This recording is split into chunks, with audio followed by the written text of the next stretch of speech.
Hello, my name is Megan Byrd, and I'm going to be talking about the foundation of reading instruction and creating and developing stronger readers. The things I'm going to be talking about are different components of reading, and I will be talking about how they relate to each other in order to create stronger readers and how they all relate to the foundation of reading instruction. The first thing we're going to be looking at is the big five of reading instruction. The big five are phonemic awareness, phonics, fluency, vocabulary, and comprehension. But before that, we need to look at the phonological awareness because it is a foundation, and it's a foundation of all these different reading instructions, all the big five. We need to know about phonological awareness first so that we can understand and the students can really grasp all the rest of the big five.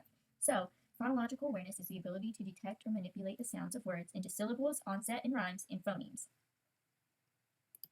The first big five we're going to look at is phonemic awareness. The awareness that the spoken words are made up of individual sounds called phonemes. Phonemes are the smallest unit of sound.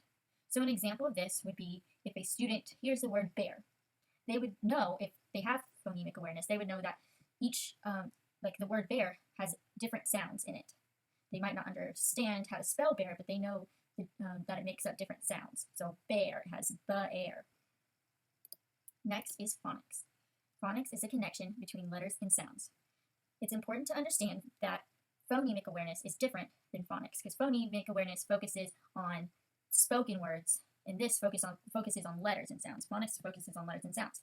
So an example of phonics would be if a student is reading the word car.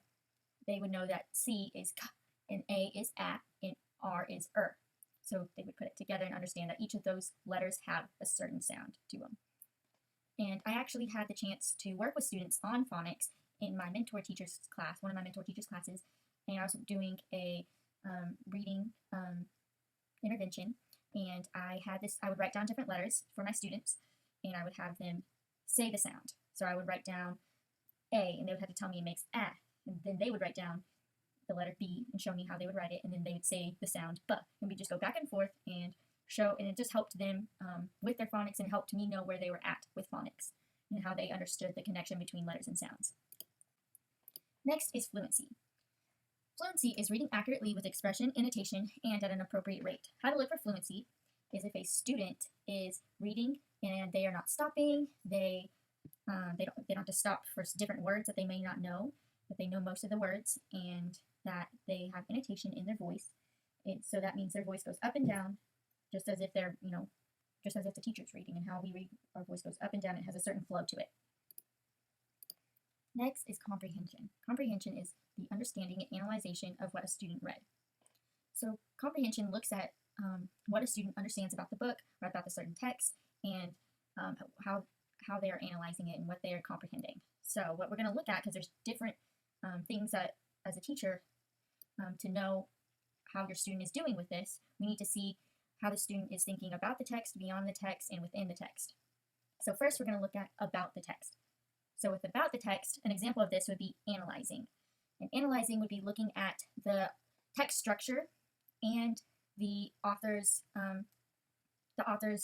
words and their style of writing. So a student might, after reading, because about the text is happening after reading. So they might be thinking, okay, so why did the writer write their story this way, or why did they do this in this text? Next is beyond. And beyond, an example of beyond would be predicting. And again, this happens after reading the text. So predicting would be, let's say after the text, I would do this also with my students in my mentor teacher's class. So what we would do is after reading, we would have a butcher paper, and after reading, we would ask the students to come up with, what they think the characters and where they think the characters would be, or what they would be doing, after the story. They would kind of make a continuation of the story in what their brains think might happen to the characters. So this helps them understand and predict and make predictions on what they think would happen.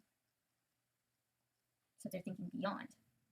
Next is within the text, and within the text happens while the student's reading. So an example of within the text would be summarizing. And so I would actually do this with my case study student. I would ask different questions like, what happened in this story at the end? Or what happened on this page? Can you tell me what happened to the character? Can you tell me what happened in the middle, the beginning?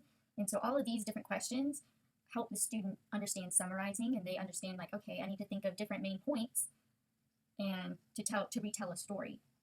So this all helps with comprehension because they are gaining more knowledge, and as a teacher, you'll be able to understand what they comprehended from the story after doing these different techniques of about, beyond, and within the text. Next is we're going to look at the factors that affect fluency. The factors that affect fluency are schema, motivation and encouragement, and text factors. So with schema means background knowledge. So if you give a student a book about dolphins and they love dolphins, they're going to know a lot about the book, and they're going to know a lot about maybe the certain words in the book and the different vocabulary it uses. So they'll have a better fluency because they might know those words, and so they'll be able to read maybe without stopping, and they'll have a better fluency with it if they have that background knowledge of the text. Next is motivation and encouragement. So if a student is reading, as a teacher, you want to motivate them and encourage them so that they have a confidence. When they're confident, they're going to read better. They're going to have more fluency because they feel like they can do it. And instead of, a teacher saying, not being encouraging, they might be scared and afraid, which will affect the fluency in a negative way. Next is text factors. Text factors have an effect on fluency because, for example, let's say there's a poem, and in a poem, there's a certain type of, fluency you need to have when you read. There's a different type of genre and a different unique structure to the text, and that can affect fluency as well if they might not understand that text factor. Our next thing we're going to look at is vocabulary. Vocabulary is the understanding, defining, and using new words. And an example of this would be in a classroom, a teacher might use new vocabulary within their instruction that the kids are using or learning in that certain lesson.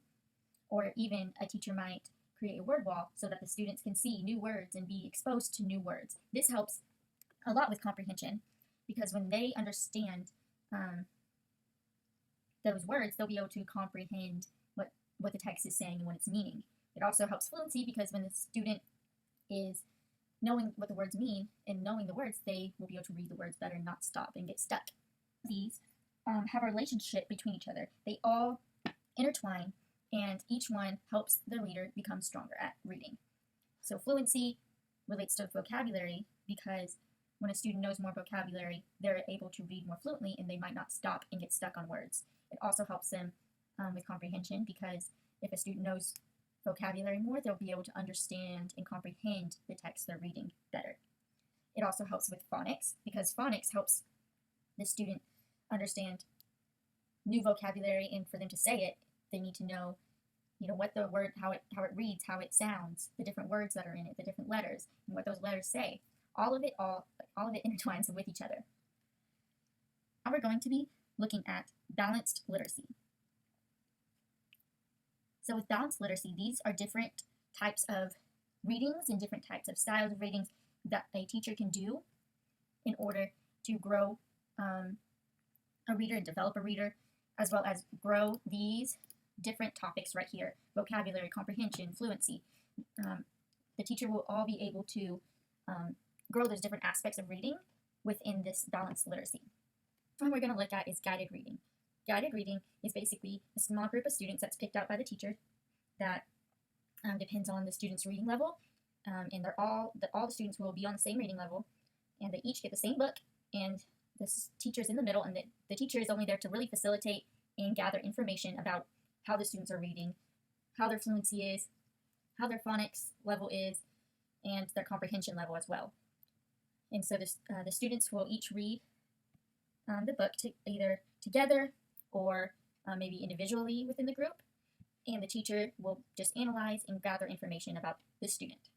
Reading we're going to look at is independent reading, and this is where students grab a book on their own and they read independently by themselves.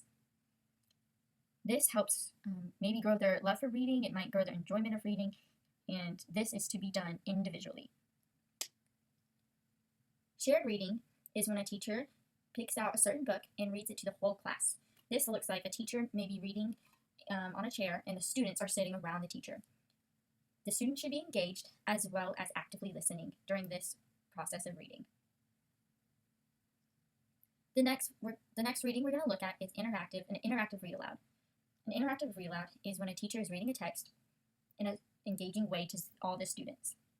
This is where schema is being used and questioning is being used, also that the students can really be involved in the book as well as with the teacher, and it's kind of a two-way thing, teacher and students all working together really to read this book because it's very interactive.